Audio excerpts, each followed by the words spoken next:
ناظرین، پشاور سے خبر شامل کرتے ہیں۔ آپریشن بنیان المرصوص کی شاندار کامیابی پر دارالعلوم رحمانیہ چشتیہ اینڈ حق بابا ایجوکیشن سسٹم تمبرپورہ شریف پشاور میں ایک تقریب منعقد ہوئی۔ تقریب میں ضلعی انتظامیہ پشاور کی جانب سے ADC راؤ محمد ہاشم عظیم اور AC کینٹ پشاور سید بشارت حسین نے شرکت کی۔ تقریب کا باقاعدہ آغاز تلاوت کلام پاک، نعت خوانی اور قومی ترانے سے ہوا۔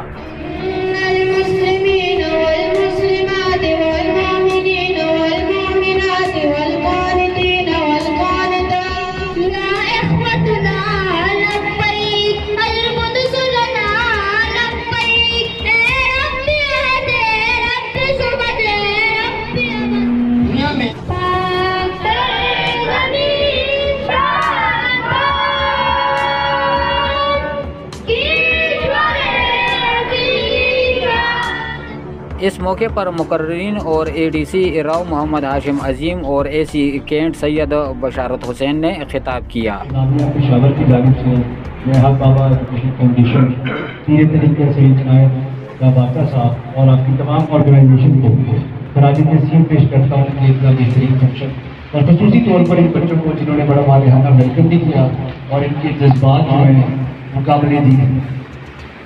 آج ایک بڑا خوشی کا دن ہے، بڑا پرمسرت موقع ہے۔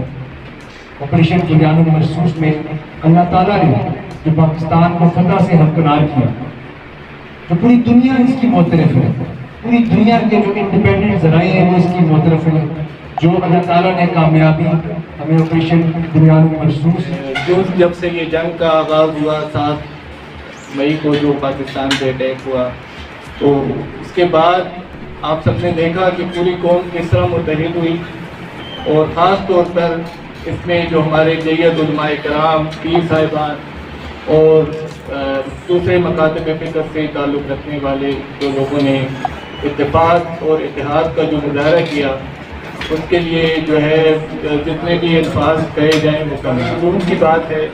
تو یہاں آ کر مجھے ایسے احساس ہوا کہ جیسے میں کسی جنت میں آ گیا۔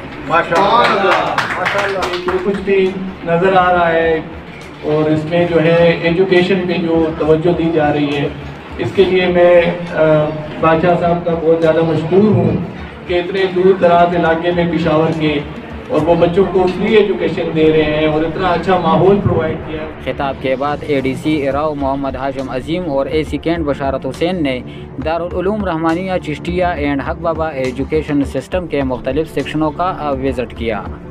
دونوں رہنماؤں نے حضرت پیر سید عنایت علی شاہ بادشاہ المعروف موتیوں والے سرکار کو اس عظیم الشان درسگاہ کے قیام پر خراج تحسین پیش کیا، ان کے کاوشوں کو سراہا اور اپنی طرف سے بھرپور تعاون کی یقین دہانی کرائی۔ آخر میں حضرت پیر سید عنایت علی شاہ بادشاہ المعروف موتیوں والے سرکار نے ملک و قوم کی سلامتی اور افواج پاکستان کے لیے خصوصی دعا فرمائی۔ Imran Khan, BSMHD news, Peshawar.